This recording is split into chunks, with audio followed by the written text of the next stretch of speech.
দীর্ঘ এক মাস পর শহীদ আবু সাঈদের বেগম রোকেয়া বিশ্ববিদ্যালয় খুলেছে আজ। এ বিষয়ে বিস্তারিত জানাতে সরাসরি যুক্ত হচ্ছেন আমাদের প্রতিনিধি শাহরিয়ার মিম। মিম, কি অবস্থা দেখতে পাচ্ছেন সেখানে? আপনাকে ধন্যবাদ। এই মুহূর্তে রয়েছি রংপুরের বেগম রোকেয়া বিশ্ববিদ্যালয়, যা এখন শহীদ আবু সাঈদের বিশ্ববিদ্যালয় নামে সারা পৃথিবীতে পরিচিত। দীর্ঘ এক মাসেরও বেশি সময় পর এই বিশ্ববিদ্যালয় খুলেছে আজ। তবে আমরা সকাল থেকে বিশ্ববিদ্যালয়ে খুব বেশি শিক্ষার্থীদের উপস্থিতি দেখতে পারিনি, কেননা এখন কিন্তু প্রায় সকাল 9টার কিছু সময় পর আমরা লাইভে যুক্ত হয়েছি।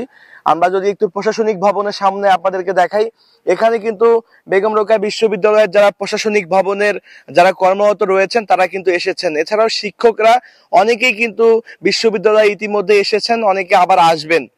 এবং আপনাদেরকে জানিয়ে রাখি, ইতিমধ্যেই গত 1 জুলাই পেনশন স্কিম বাতিলের দাবিতে শিক্ষকরা যে কর্মবিরতি করেছিল এবং তারপর পরে কোটা সংস্কার আন্দোলন, এই শিক্ষার্থীরা কিন্তু তারা ক্লাসে ফিরেননি।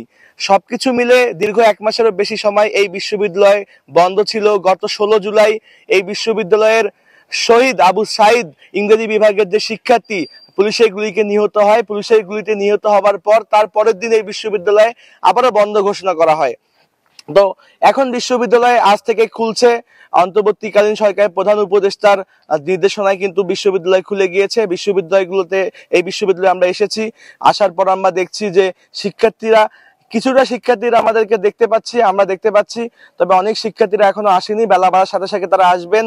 অনেকদিন পর এই বেগম রোকেয়া বিশ্ববিদ্যালয়ে, সবুজ শ্যামল এই বিশ্ববিদ্যালয়ে বন্ধু বান্ধবরা একে অপরকে আলিঙ্গন করবেন, সেই দৃশ্য দেখার অপেক্ষায় আমরা রয়েছি। অনেক বন্ধু গুলিবিদ্ধ হয়েছেন, সে আহত বন্ধুদের খোঁজ খবর নিবেন, সে আবেগঘন দেখার মুহূর্তে আমরা রয়েছি। অনেক সহপাঠী হারানোর এখানে বেদনা রয়েছে। সাঈদ নামে এক সহপাঠী হারানোর বেদনা রয়েছে, সেই বেদনার অনেক গল্প রয়েছে এই বিশ্ববিদ্যালয়ে। এই বিশ্ববিদ্যালয়ের অনেক নারী শিক্ষার্থী হামলার শিকার হয়েছে, তার অনেক বেদনা রয়েছে। এখানে কিন্তু অনেকগুলো গল্প গণ অভ্যুত্থানের পর এই বিশ্ববিদ্যালয় জমা হয়ে উঠেছে। কিছুক্ষণ পর সেই আবেগঘন দৃশ্যগুলো আমরা দেখতে পারবো এবং এটিএন নিউজের পর্দায় কিন্তু আমরা আপনাদেরকে দেখাতেও পারবো সেটি। এই বিশ্ববিদ্যালয়ের উপাচার্য পদত্যাগ করেছেন, এছাড়াও 20 জন পদত্যাগ করেছেন। তো সবকিছু মিলে তারা ক্লাসে ফিরলেই আমরা কিন্তু আপনাদেরকে সেখানে আবারও যুক্ত করাবো। ধন্যবাদ। এই ছিল সর্বশেষ অবস্থা।